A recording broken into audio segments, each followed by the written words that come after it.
Here's 10 quick tips for doing a double overhead cam, timing belt, water pump setup. Um, so basically you want to make sure you got an impact gun and compressed air. If you don't, your job is going to take forever and you're not going to get done, and it's going to be a big pain in the ass. And why do you need an impact? Because you got to pull off your crank pulley, and you need one of these bad boys. You need a 1/2 inch 27 millimeter socket to get your crank pulley off. Some cars are different, but it's usually one big bastard like this. 1/2 inch drive impact socket with an extension, 1/2 inch drive impact gun. Okay, if you don't have that, don't do your timing belt. I'm not sure in your car, but most need to pull the pulley off. And top of that, when you pull the pulley off, you need a gear type pulley remover. So you can't just pull the bolt off. You need to use this bad boy. You can rent that from Canadian Tire or your parts store if you're in the States. You like Riley's or whatever you guys use down there. Okay, number 2, book times 4.8 hours for this timing belt. This guy, I've been on it already 6-7 hours, so I'm half done. So why? Sometimes you run into problems. Take a look at that. Timing belt cover wouldn't come off, so I had to go crazy on that. All right.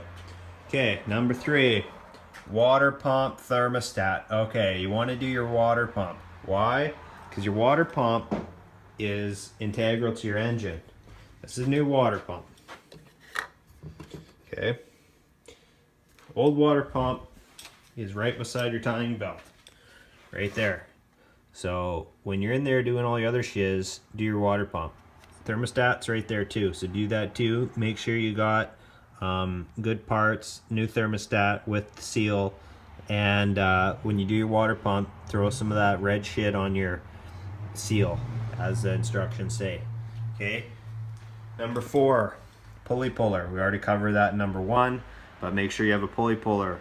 You also got to pull your water pump pulley off when you do this. Be aware of that. It's kind of tricky. Number 5, torque wrench. Okay, you want to grab a torque wrench. Probably need a 1/2 inch because some of the shit is high torque. And this goes down to 20 foot-pounds or so as lowest setting. So make sure you got your torque wrench handy with all the sockets you're going to need. Make sure you got a couple socket sets. Number 6, lubricants. A lot of this stuff is going to be seized on. That pulley down there, yeah, it doesn't come off very often, so you got to make sure you spray the shit out of it with WD-40, PB Blaster, whatever you guys like. I use WD-40. It's easy, it's cheap, everywhere it carries it. Okay, number 7, cam seals, crankshaft seals, idler seals, all those seals.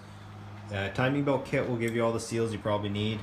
I haven't got to that yet, but make sure you do all the seals because you don't want to rip this all apart after you get a leak. Okay, number 8, this is a no-brainer. When you're done, do your drive belts. Not your timing belt. Power steering alternator. You got it all apart, do it. It's all good. When you're done, you got to refill your coolant. Perfect time to do a coolant flush. I guess that could be tip number 9.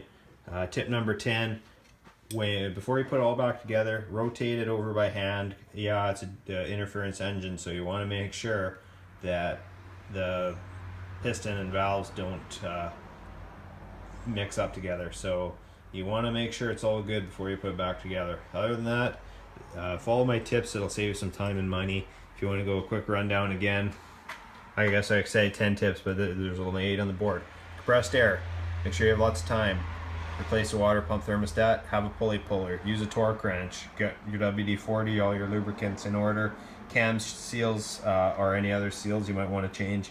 And drive belts. So just be aware, just because the book time's 5 hours, the mechanic wants to charge you $700 seems expensive, but at the end of the day, if you got time in the garage, do it yourself. Otherwise, take it in. Don't try and do this on the street in your driveway if you don't have tools, you don't have an air impact, all that kind of good stuff. So any questions, comments, let me know. This is the first timing build I've done, but anybody can do it that can follow instructions and read from a book. It's not rocket science, just got to take your time and do it right.